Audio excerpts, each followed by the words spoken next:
Hello friend, हमारे YouTube channel knowledge everything possible में आपका स्वागत है। मैं प्रीतम यादव आपको आज 9th क्लास की साइंस पढ़ाएंगे और वो भी हिंदी मीडियम में। तो हम शुरू करते हैं। देखो, हमारा फर्स्ट चैप्टर है हमारे आसपास के पदार्थ, मैटर इन आवर सराउंडिंग, हमारे आसपास के पदार्थ। Lesson number 1। थोड़ा सा मैं जूम आउट कर देता हूँ ताकि आपको क्लियरली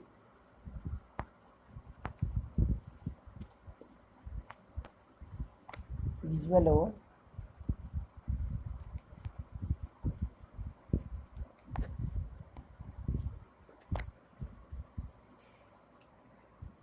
अपने चारों ओर नज़र दौड़ाने पर हमें विभिन्न प्रकार की वस्तुएं नज़र आती है, जिनका आकार, आकृति और बनावट अलग अलग होता है। इस विश्व में प्रत्येक वस्तु जिस सामग्री से बनी होती है उसे वैज्ञानिक ने पदार्थ का नाम दिया है। जिस हवा से हम श्वास लेते हैं, जो भोजन हम खाते हैं, पत्थर, बादल, तारे, पौधे एवं पशु, यहाँ तक कि पानी की एक बूंद या रेत का एक कण, ये सभी क्या है? पदार्थ। इन्हें वैज्ञानिक नाम पदार्थ दिया गया है। ध्यान देने योग्य बात यह भी है कि ऊपर लिखी सभी वस्तुओं का द्रव्यमान होता है और ये कुछ स्थान घेरती है। प्राचीन काल से ही मनुष्य अपने आप को अपने आसपास को समझने का प्रयास करता रहा है। भारत के प्राचीन दार्शनिकों ने पदार्थ को 5 मूल तत्वों में वर्गीकृत किया है, जिसे पंच तत्व कहा गया है। ये पंच तत्व है वायु, पृथ्वी, अग्नि, जल और आकाश। उनके अनुसार इन्हीं पंच तत्वों से सभी वस्तुएं बनी है, चाहे वो सजीव हो या निर्जीव हो।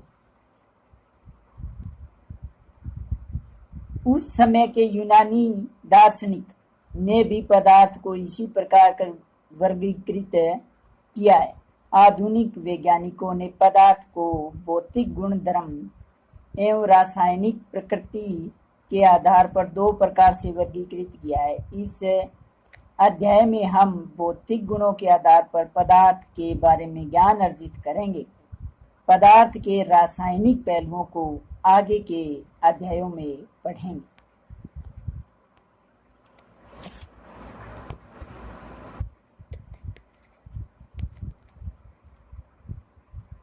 पदार्थ का भौतिक स्वरूप।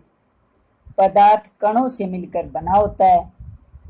बहुत समय तक पदार्थ की प्रकृति के बारे में 2 विचारधाराएं प्रचलित थी। एक विचारधारा का यह मानना था कि पदार्थ लकड़ी के टुकड़े की तरह सतत होते हैं, परंतु अन्य विचारधारा का मानना था कि पदार्थ रेत की तरह के कणों से मिलकर बने हैं।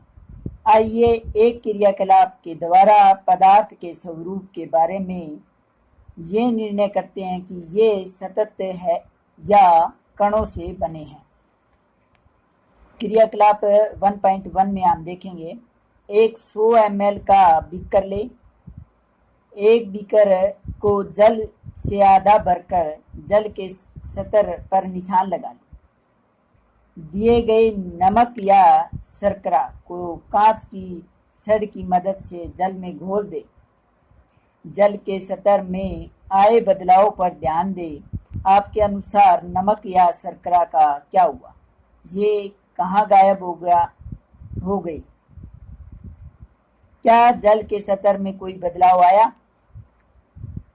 इन प्रश्नों के उत्तर पाने के लिए हमें इस विचार को स्वीकारना होगा कि सभी पदार्थ कणों से बने होते हैं। उपरोक्त क्रियाकलाप में रखी चम्मच नमक या शर्करा अब पूरी तरह पानी में घुल गई है, जैसा कि चित्र 1.1 में दर्शाया गया है। देखो यहाँ पे ये अंतर्राष्ट्रीय मात्रक यूनिट जो होती है पद्धति के अनुसार आयतन मापन 1 घन मीटर m3 आयतन मापने का साधारण मात्रक लीटर है।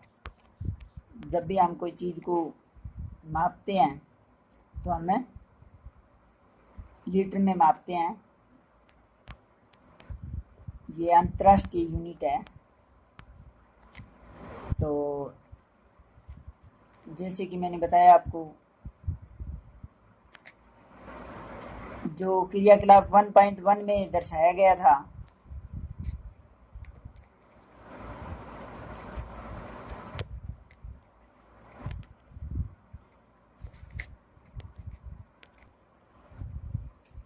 जैसे कि क्रियाकलाप 1.1 में दर्शाया था, ये हमने जल लिया, उसमें नमक मिलाया, फिर उसको हिलाया और हम क्या देखते हैं कि जल के अंदर नमक घुल जाता है। जब हम जल में नमक घोलते हैं तो नमक के कण जल के कणों के बीच के रिक्त स्थानों में समावेशित हो जाते हैं। यानी कि जो नमक के कण होते हैं तो वो क्या है, जल के अंदर घुल जाते हैं और हम नमक को अलग नहीं देख पाते और ना ही उनको अलग कर पाते हैं। पदार्थ के ये कण कितने छोटे हैं?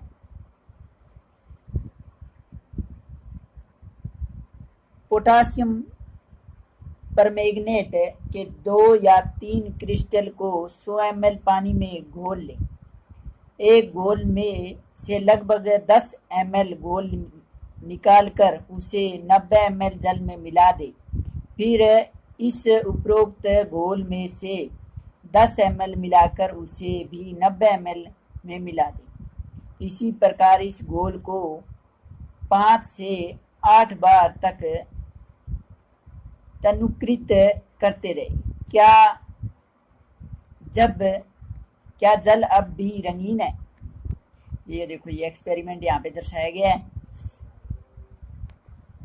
ठीक है, अनुमान लगाइए कि पदार्थ के कण कितने छोटे हैं। प्रत्येक बार तनुकृत करने पर घोल का रंग हल्का होता जाता है, फिर भी पानी रंगीन नजर आता है। यह प्रयोग दर्शाता है कि पोटेशियम परमैंगनेट के बहुत छोटे से क्रिस्टलों से पानी की बहुत अधिक मात्रा 1000 लीटर भी रंगीन हो जाती है। इससे हम ये निष्कर्ष निकाल सकते हैं कि पोटेशियम परमैंगनेट के केवल एक क्रिस्टल में कई सूक्ष्म कण होते हैं। ये कण छोटे कणों में विभाजित होते रहते हैं। अतः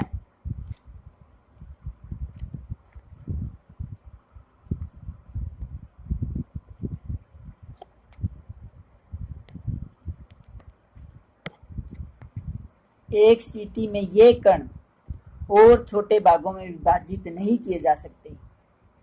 पोटेशियम परमैंगनेट की जगह 2 ml डेटोल से भी हम ये क्रियाकलाप कर सकते हैं। पोटेशियम की जगह हम डेटोल का भी इसमें यूज कर सकते हैं। 2 ml डेटोल से भी यह क्रियाकलाप कर सकते हैं। लगातार तनुकृत होने पर भी उसकी महक हमें मिलती रहती है। पदार्थ के कण बहुत छोटे होते हैं, इतने छोटे कि हम कल्पना भी नहीं कर सकते। 1.2 में पदार्थ के कणों के अभिलाक्षणिक गुण। पदार्थ के कणों के बीच रिक्त स्थान होते हैं। क्रियाकलाप 1.1 और 1.2 में नमक, शर्करा, डेटोल या पोटेशियम परमैंगनेट के कण समान रूप से पानी में वितरित हो गए। इसी प्रकार जब हम चाय, कॉफी या नींबू पानी बनाते हैं तो एक पदार्थ के कण दूसरे पदार्थ के कणों के रिक्त स्थानों में समावेशित हो जाते हैं। यह दर्शाता है कि पदार्थ के कणों के बीच पर्याप्त रिक्त स्थान होता है। तो इससे यह स्पष्ट होता है कि कोई भी पदार्थ है उसके अंदर जो रिक्त स्थान होता है उसी के अंदर वो चाहे नमक है, चाहे पोटेशियम है, चाहे शर्करा है, वो समा जाता है। इसी से हम कह सकते हैं कि पदार्थ के अंदर कणों के बीच में रिक्त स्थान होता है। क्रियाकलाप 1.3 में देखेंगे, पदार्थ के कण निरंतर गतिशील होते हैं। अपनी कक्षा के किसी कोने में एक बुझी हुई अगरबत्ती रख दे। इसकी सुगंध लेने के लिए आपको इसके कितने समीप जाना पड़ता है? अब अगरबत्ती जला दे, क्या होता है क्या दूर से भी इसकी सुगंध आपको मिलती है? अपने प्रेक्षण को नोट करें। इसी प्रकार क्रियाकलाप एक, जल से भरे 2 गिलास या 2 बीकर ले। पहले बीकर के एक सिरे पर सावधानी से एक बूंद लाल या नीली स्याही डाल दे और दूसरे में शहद डाल दे। इनको अपने घर में या कक्षा के एक कोने में रख दे। अपने प्रेक्षण को नोट करें।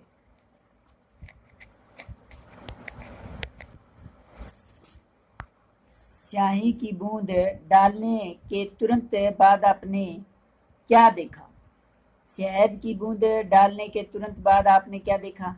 स्याही का रंग पूरे जल में एक समान रूप से फैलने में कितने दिन या घंटे लगते हैं?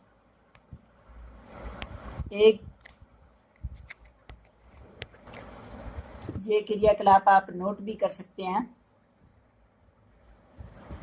1.5, एक गिलास गर्म पानी से और दूसरा ठंडे पानी से भरे गिलास में कॉपर सल्फेट या पोटेशियम परमैंगनेट का एक क्रिस्टल डालें और एक और रख दें। हिलाए नहीं, क्रिस्टल को सतह पर बैठने दे। गिलास में ठोस क्रिस्टल के ठीक ऊपर क्या दिखाई देता है? समय बीतने पर क्या होता है? गिलास में ठोस क्रिस्टल के ठीक ऊपर क्या दिखाई देता है? समय बीतने पर क्या होता है? इससे ठोस और द्रव के कणों के बारे में क्या पता चलता है? क्या तापमान के साथ मिश्रित होने की दर बदलती है? क्यों और कैसे? उपरोक्त तीनों क्रियाकलाप 1.3, 1.4 और 1.5 में हम निम्नलिखित निष्कर्ष निकाल सकते हैं। पदार्थ के कण निरंतर गतिशील होते हैं अर्थात उनमें गतिज ऊर्जा होती है। तापमान बढ़ने से कणों की गति तेज हो जाती है, इसलिए हम कह सकते हैं कि तापमान बढ़ने से कणों की गतिज ऊर्जा भी बढ़ जाती है। उपरोक्त तीनों क्रियाकलापों में हमने देखा कि पदार्थ के कण अपने आप ही एक दूसरे के साथ अतः मिश्रित हो जाते हैं। ऐसा कणों के रिक्त स्थानों में समावेश के कारण होता है। 2 विभिन्न पदार्थों के कणों का स्वतः मिलना ही विसरण कहलाता है। हमें यह भी पता चलता है कि गर्म पानी पर विसरण तेज हो जाता है। ऐसा क्यों होता है? इसके बारे में हम पढ़ेंगे, ऐसा क्यों।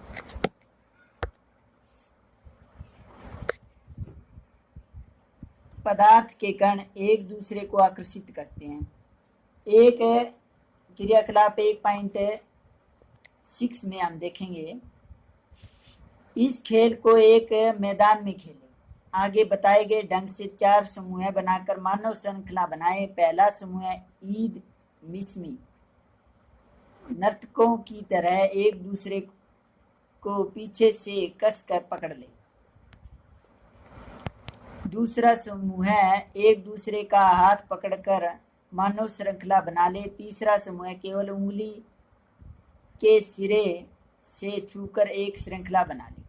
अब चौथा समूह है, उपरोक्त वर्णित तीनों मानव श्रृंखला को तोड़कर छोटे समूह में बांटने का प्रयास करें।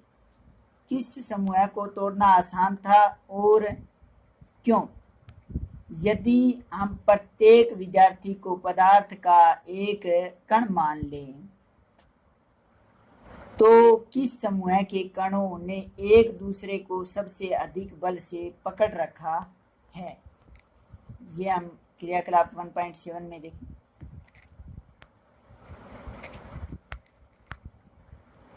एक लोहे की कील, एक चौक का टुकड़ा और एक रबड़ बैंड ले। इन पर हथौड़ा मारकर, काट कर या खींच कर उसे भंगूर करने का प्रयास करें, यानी कि पीछे उनको। इन तीनों में से किसके कण अधिक बल से एक दूसरे से जुड़े हैं? ये भी हम नोट कर सकते हैं, निष्कर्ष निकाल सकते हैं इसके। जल का नल खोलकर जल की धार को अपनी उंगली से काटने का प्रयास करें। क्या जल की धार कटी? जल की धार न कटने का क्या कारण है?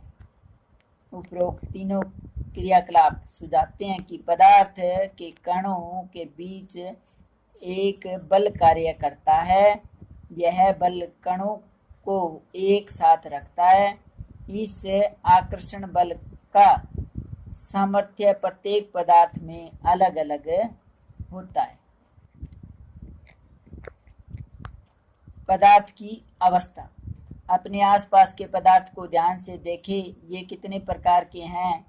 हम पाते हैं कि पदार्थ अपने 3 रूप में होते हैं, ठोस, द्रव, गैस। पदार्थ की ये अवस्था उसके कणों को विभिन्न विशेषताओं के कारण होती है। अब हम पदार्थ के तीनों अवस्थाओं के गुणों का विस्तृत अध्ययन करेंगे। ठोस अवस्था। फर्स्टली ठोस अवस्था करते हैं हम। निम्नलिखित वस्तु को एकत्रित करें: पेन, किताब, सुई और लकड़ी की छड़।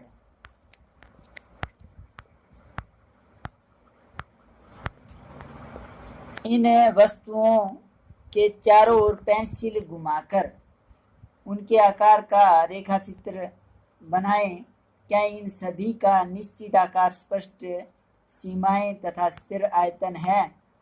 इन पर हथौड़ा मारने, खींचने या गिराने से क्या होता है? क्या इनका एक दूसरे से विचरण संभव है?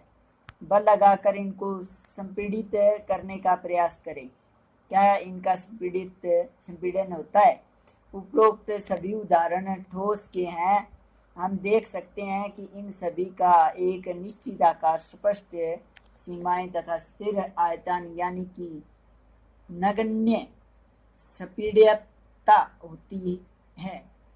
बाह्य बल लगाने पर भी ठोस अपने आकार को बनाए रखते हैं।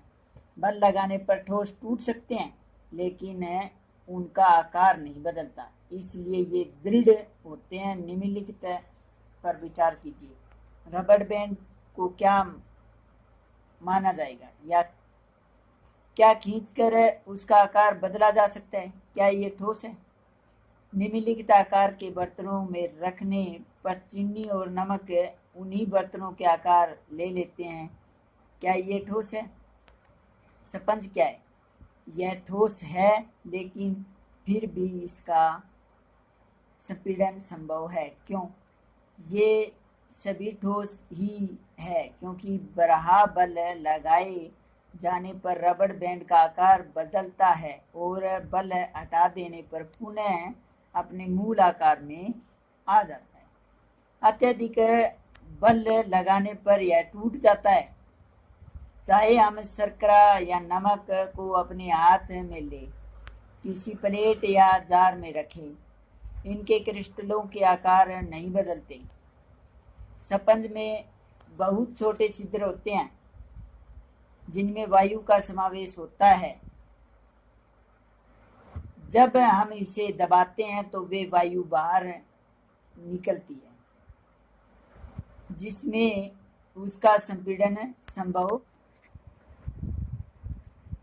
हम जो नेक्स्ट 1.10 से क्रियाकलाप जो आगे हैं वो हम नेक्स्ट वीडियो में पढ़ेंगे, वरना वीडियो बहुत ज़्यादा लंबा हो जाएगा।